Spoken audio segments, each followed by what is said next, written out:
Năm 2025, Việt Nam đang tổ chức một chương trình ý nghĩa mang tên 65 năm nghĩa tình Việt Nam-Cuba để một lần nữa khẳng định tình cảm keo sơn dành cho người bạn Cuba anh em. Làm sao mà hai đất nước, một ở Đông Nam Á, một ở tận Caribe lại có thể gắn bó với nhau như vậy? Và tại sao Việt Nam lại dồn tâm huyết để hỗ trợ Cuba trong lúc khó khăn?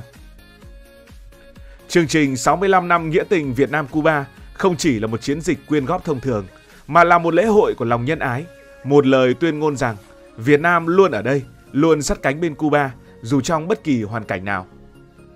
Vậy tại sao Việt Nam lại tổ chức chương trình này? Các bạn có biết được rằng Cuba hiện đang đối mặt với rất nhiều khó khăn. Cấm vận kinh tế đã kéo dài hàng thập kỷ, khiến nền kinh tế Cuba bị bóp nghẹt.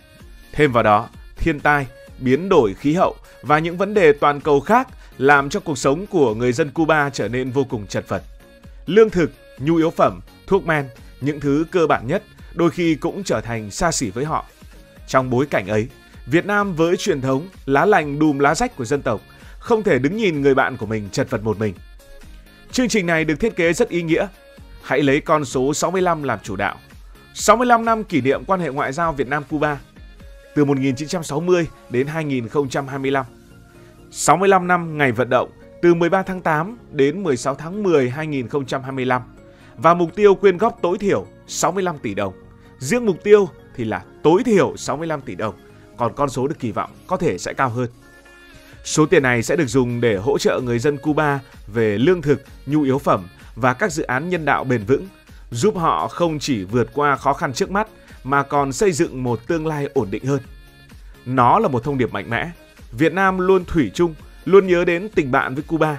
Chương trình này kêu gọi mọi người, từ già trẻ lớn bé, từ người dân bình thường, học sinh, sinh viên đến các doanh nghiệp, tổ chức quốc tế và cả những người nước ngoài đang sống tại Việt Nam.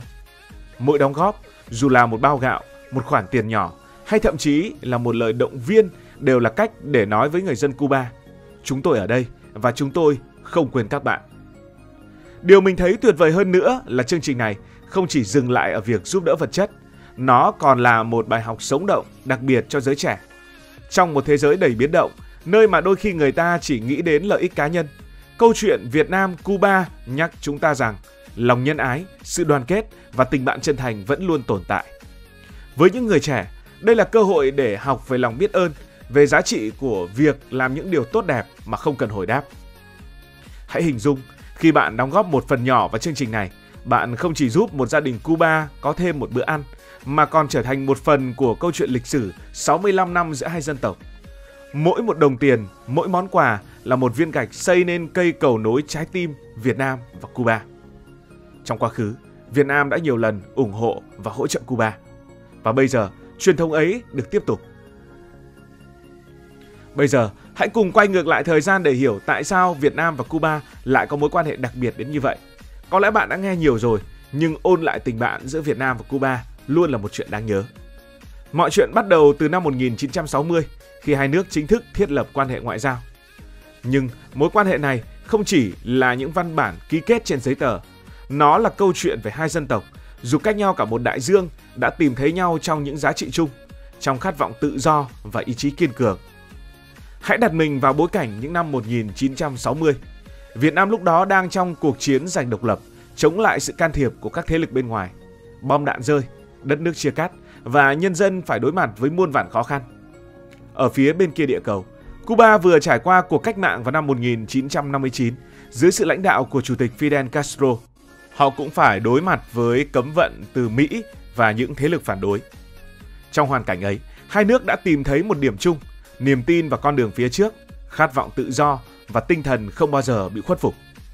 Cuba, dù cách Việt Nam hàng ngàn dặm, đã không ngần ngại đứng lên ủng hộ chúng ta. Bạn có từng nghe câu nói này chưa? Chủ tịch Fidel Castro từng tuyên bố, vì Việt Nam, Cuba sẵn sàng hiến dâng cả máu của mình. Và đó không chỉ là lời nói, Cuba đã hành động thực sự. Họ gửi lương thực, thuốc men, bác sĩ, kỹ sư đến Việt Nam trong những năm tháng chiến tranh khốc liệt. Họ còn mở các trường đại học, đào tạo hàng ngàn sinh viên Việt Nam, giúp đất nước mình xây nguồn nhân lực trong lúc khó khăn nhất. Năm 1973, lãnh tụ Fidel Castro trở thành nguyên thủ quốc gia đầu tiên và duy nhất đến thăm vùng giải phóng ở Quảng Trị, ngay giữa lằn ranh bom đạn. Hình ảnh đó đã trở thành biểu tượng bất diệt. Một lãnh đạo từ tận Caribe bất chấp nguy hiểm đến tận nơi để nói rằng chúng tôi ở đây, chúng tôi ủng hộ các bạn. Đó không chỉ là sự ủng hộ chính trị mà là tình cảm từ trái tim, là sự đồng cảm sâu sắc giữa hai dân tộc. Việt Nam khi ấy dù còn nghèo khó cũng không bao giờ quên đáp lại nghĩa tình của Cuba. Việt Nam và Cuba đã cùng nhau viết nên những trang sử đầy cảm xúc và hãy cùng điểm qua những cột mốc đáng nhớ theo thời gian. Những năm 60, những năm 70, đây là thời kỳ sát cánh trong khói lửa chiến tranh. Trong giai đoạn này, Cuba không chỉ hỗ trợ vật chất mà còn là một tiếng nói mạnh mẽ trên trường quốc tế. Họ tổ chức những phong trào đoàn kết, quyên góp cho Việt Nam, lên án những hành động xâm lược. Ở Havana, người dân Cuba đặt tên những con đường, những công viên theo tên của những danh nhân Việt Nam. Cuba cũng từng tặng Việt Nam một bệnh viện mang tên Việt Nam Cuba ở Quảng Bình, được xây dựng ngay trong thời chiến. Bệnh viện này không chỉ cứu chữa hàng ngàn người mà còn là biểu tượng của tình bạn vượt qua mọi thử thách. Mỗi viên gạch, mỗi chiếc giường bệnh đều mang theo lời nhắn: Cuba luôn ở đây và Cuba luôn bên cạnh Việt Nam. Chuyển đến thập niên 1980-1990, đây là thời gian cùng nhau xây dựng hòa bình. Sau chiến tranh, cả Việt Nam và Cuba đều bước vào giai đoạn khó khăn mới. Việt Nam bắt đầu bước vào thời kỳ đổi mới, còn Cuba phải đối mặt với thời kỳ đặc biệt khi Liên Xô sụp đổ, dẫn đến khủng hoảng kinh tế nghiêm trọng. Trong lúc ấy, Việt Nam đã gửi gạo, thứ mà Cuba rất cần, như một món quà để đền đáp tình nghĩa. Những chuyến tàu chở gạo từ Việt Nam sang Cuba không chỉ là hàng hóa, mà còn là những gói tình cảm, là lời cảm ơn từ trái tim của Việt Nam. Và những chuyến tàu ấy vẫn tiếp tục cho đến tận ngày nay. Thế kỷ 21 là giai đoạn hợp tác toàn diện và bền vững. Quan hệ Việt Nam-Cuba đã mở rộng sang nhiều lĩnh vực: y tế, giáo dục, nông nghiệp và công nghệ sinh học. Việt Nam giúp Cuba hiện đại hóa nông nghiệp, đặc biệt là trồng lúa. Nhờ kinh nghiệm của Việt Nam, năng suất lúa ở Cuba đã tăng đáng kể, giúp người dân có thêm nguồn thực phẩm. Có một dự án hợp tác trồng lúa mà người ta thấy rất đáng tự hào. Những chuyên gia Việt Nam đã sang Cuba làm việc cùng những người dân địa phương, dạy họ cách canh tác để đạt vụ mùa năng suất cao. Kết quả là những cánh đồng lúa xanh mướt ở Cuba như một biểu tượng của tình bạn Việt Nam-Cuba trong thời bình đã xuất hiện. Tình cảm mà Việt Nam dành cho Cuba không chỉ thể hiện qua chương trình 65 năm nghĩa tình mà còn được hun đúc qua hàng thập kỷ. Trong những năm tháng khó khăn nhất của Cuba, Việt Nam luôn tìm cách hỗ trợ, dù là những món quà giản dị như gạo, nông sản hay những hợp tác dài hạn trong giáo dục y tế. Điều gì khiến mối quan hệ giữa hai nước lại đặc biệt đến như vậy? Với mình, đó là sự chân thành, không toan tính, không vụ lợi. Trong một thế giới mà các mối quan hệ quốc tế thường bị chi phối bởi lợi ích kinh tế hay một điều gì đó, Việt Nam và Cuba đã xây dựng một tình bạn dựa trên sự đồng cảm, chia sẻ và lý tưởng chung. Tình bạn này là sự trao đổi hai chiều, nơi cả hai bên đều học hỏi, trưởng thành và lớn mạnh cùng nhau. Hơn nữa, tình bạn này vượt qua mọi khoảng cách địa lý.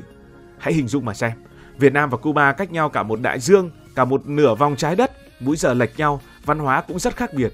Nhưng bằng cách nào đó, hai dân tộc đã tìm thấy nhau, đã nắm tay nhau, đã dắt nhau đi, đã cùng nhau đi qua những năm tháng khó khăn nhất. Đó là lý do tại sao, sau 65 năm, tình bạn này vẫn nồng ấm, vẫn là tài sản vô giá của hai dân tộc. Có thể nói, xuyên suốt hơn nửa thế kỷ, dù xa mà gần, Việt Nam đã luôn đồng hành cùng Cuba theo đúng tinh thần khổ cùng khổ, mà sướng thì cũng cùng sướng. Viện trợ không chỉ dừng lại ở con số vật chất mà còn là biểu tượng cho sự thủy chung, nghĩa tình giữa hai dân tộc cùng nhau chia sẻ gian khó. Cảm ơn vì đã quan tâm theo dõi câu chuyện này. Nếu cảm thấy thú vị, bạn có thể nhấn nút đăng ký kênh, bật chuông thông báo và chia sẻ. Còn bây giờ thì xin được nói lời chào, tạm biệt.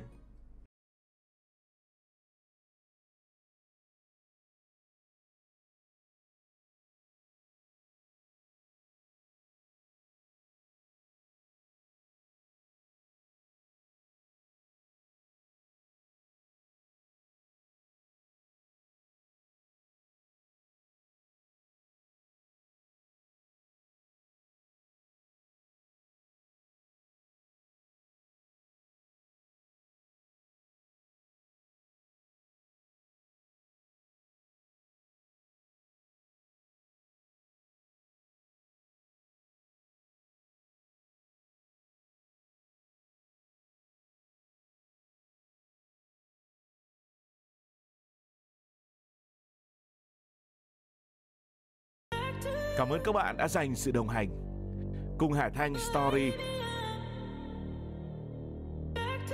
đi qua những vùng đất, khám phá những điều mới,